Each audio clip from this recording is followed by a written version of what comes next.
I'm Jim Rademacher, former Detroiter.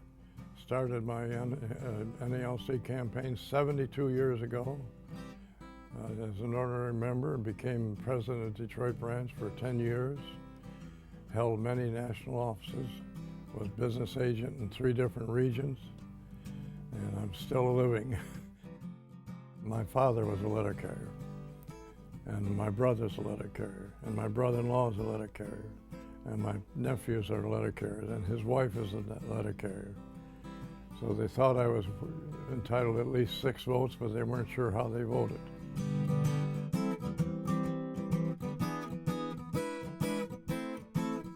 I started out at 65 cents an hour when I was 20 years old.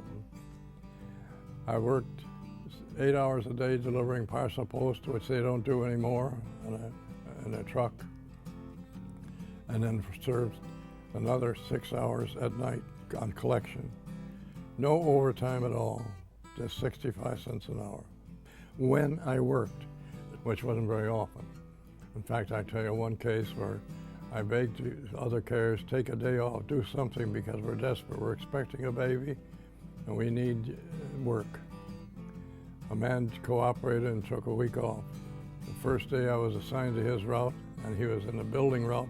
When I got to the case, there was piles of mail all over. I got so nervous and sick, I went upstairs and threw up.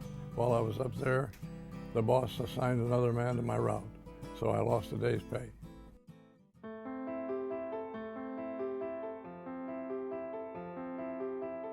I was elected Secretary of Detroit. I was then elected Secretary of the State. I ran for Detroit President. I was elected for 10 years. Mr. Doherty, the national president of the union, saw me. He liked me. He kept promoting me. And I was named to the Health Benefit Committee. So then eventually I became the vice president and the editor of the Postal Record. I was the editor for 17 years.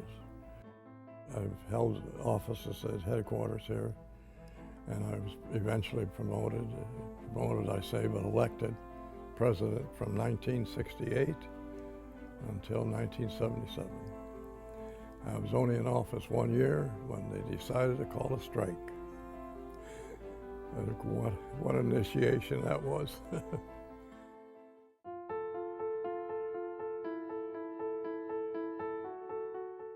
The Congress, the administration, every year would deny letter carriers what they're entitled to just because we're victims of what used to be called Bureau of the Budget.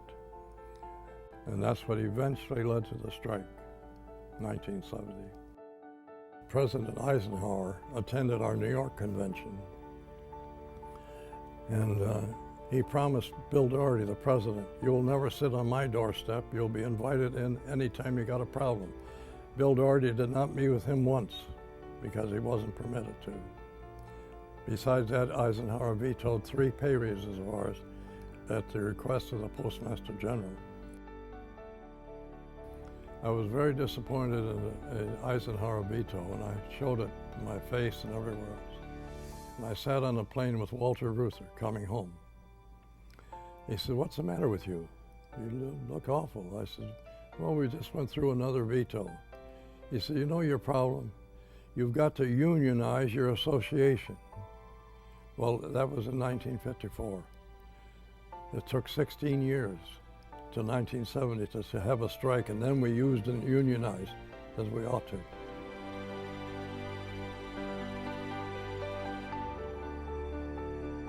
On June 29th,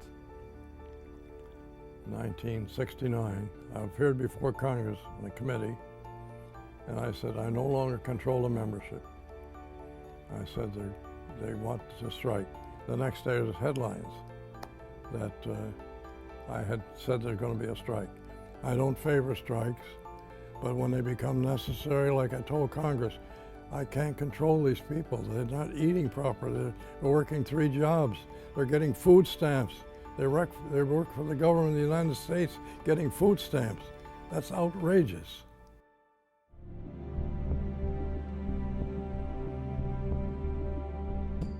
Came time for New York to vote. and they voted down there 1,500 to 1,000 to strike. They're frightened to death. They're frightened because they've been told you can be fired, you can be put in jail, and the leaders can be put in jail. So they took the vote and they started screaming all over the voting hall, strike, strike, strike tomorrow morning. They were the most courageous people I've ever met in their life. Not only them, but other people that followed them were courageous. They were willing to give up their job and even jail if they wanted to. They walked out the very next morning, and people all around the country heard it on the radio, and they just set their mail down and walked out. I'm proud of them. That's very courageous, and I was not involved. The meeting was scheduled March 20th, 1970. And I'm sitting down at my desk and I'm praying that I could get some wisdom and courage and strength to go through with this, because this is the worst thing that ever happened. The Postal Service on strike.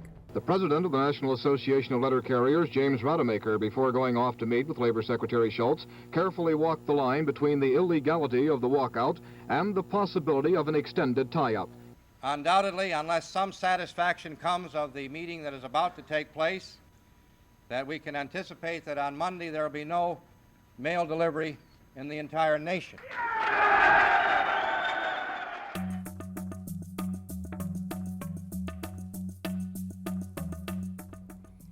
I got this call from Charles Colson, who was the president's administrative assistant, and he said, we got your message, we want to meet with you.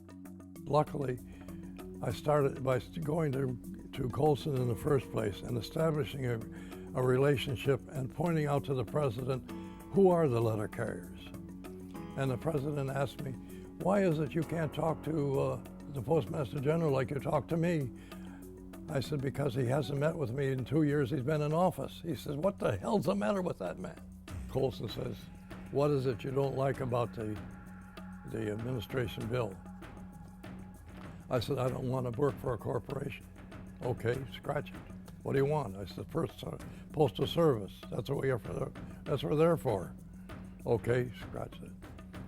So we went through it. What else do you want? I said, I want the employees to remain under civil service. I don't care who takes over. Okay, you got that. What's next? What else do you want? I said, the most important thing of all, I want collective bargaining instead of collective begging.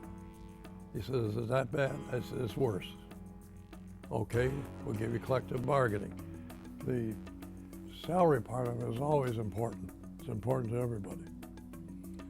But looking ahead, collective bargaining means salary.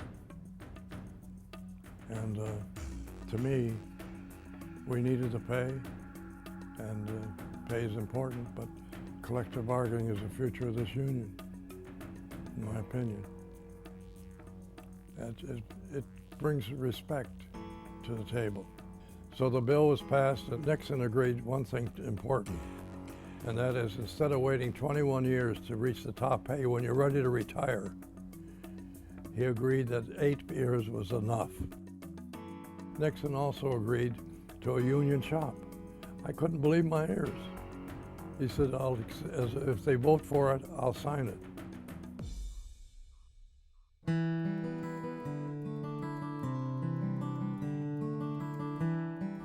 80% of the American people, through the Gallup poll, supported the letter carrier. President Nixon was aware of that, and that was his final decision when he exonerated every employee. There was no penalty by Nixon or anybody else. It was a wonderful exoneration and a wonderful pay raise, and other unions are envious. Collective bargaining, to win that on top of a pay raise, it's unbelievable. But we did it because we all stuck together. They walked out together, courageous, whether they lived in Minnesota or Detroit or Chicago, wherever they were, they all walked out fearless, and they got the reward from doing that. If New York would have done it, if they did it alone, the Postmaster General would have carried out his threat. We would have no union today. But everybody stuck together, and that's the name of the game in the union business. Solidify, stick together. What hurts one man hurts another, And that's why we have won what we have won. And I'm very proud of everybody. Last March, the power of the Union was unleashed, and it was unleashed in a very surprising way. And it made believers out of everyone, including the American people, because of many reasons which I have discussed with you. I did not unleash that power myself, but I want here and now to pay tribute to those letter carriers who did break through the dam of repression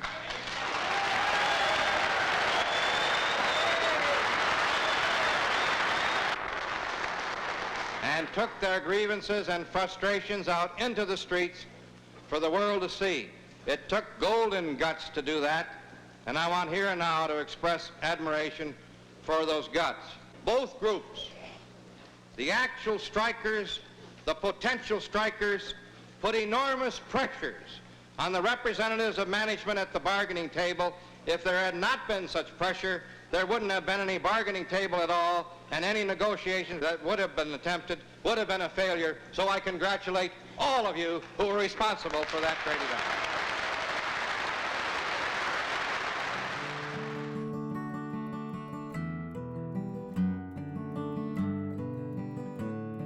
I got mail, fan mail.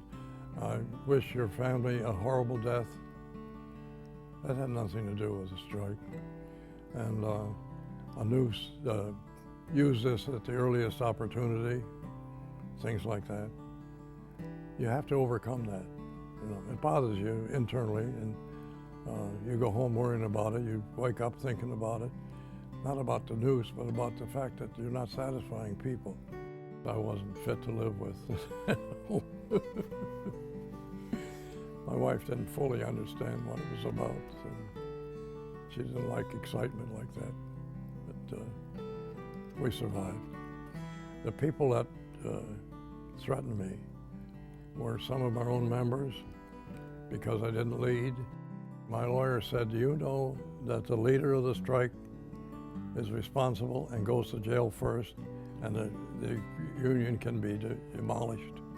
So I decided I could not be the leader. They didn't understand that if I led, there would be no union. And the other people that didn't understand were our own officers who were with me solidly. And incidentally, I had 26 board members. I am the only one left. So that's why we're getting this interview now in a hurry. Hurry!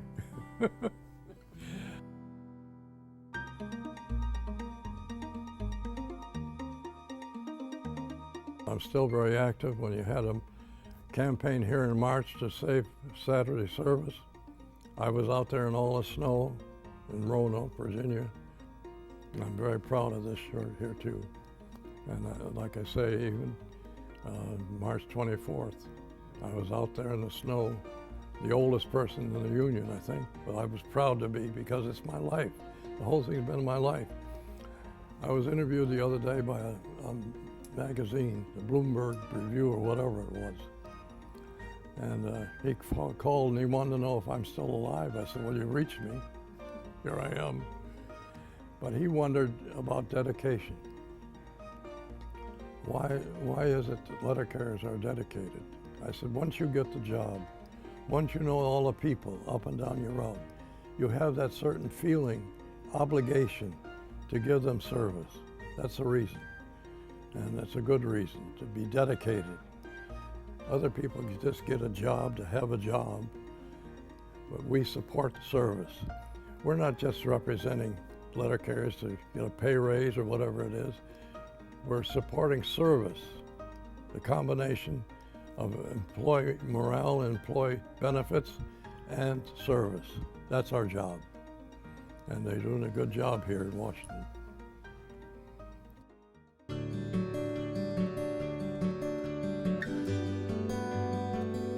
The union, every single thing, every single benefit we have came from the union. And it's time that everybody realize that and accept the fact that we are solidified, and that's how we got where we are at today. Our people are buying homes that they never could. They're buying new automobiles instead of used ones. They're living like good Americans ought to live now with their higher pay. And I just wish they could all understand that it hasn't always been that way.